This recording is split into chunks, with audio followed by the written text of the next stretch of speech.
Alright folks, show you how to fold your Flippy flyer so you can fly the flipping thing. Here we go.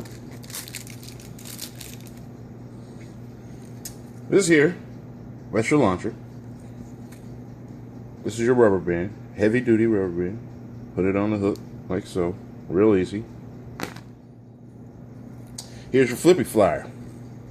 Now, if you look close, you'll see that there's a line here. And there's a diagonal line here. The diagonal line makes it spin. This line keeps it stable. So what I like to do is turn the light on so that I can see the lines through the plastic. I'll show you what I mean. So it's 4 folds total.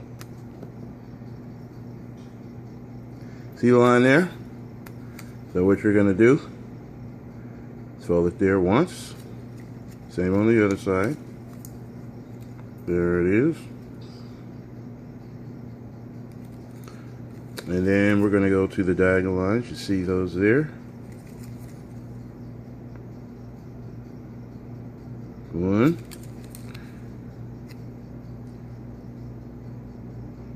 And 2.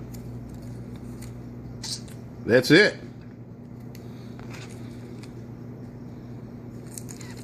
The Flippy flyer is ready to flip and fly.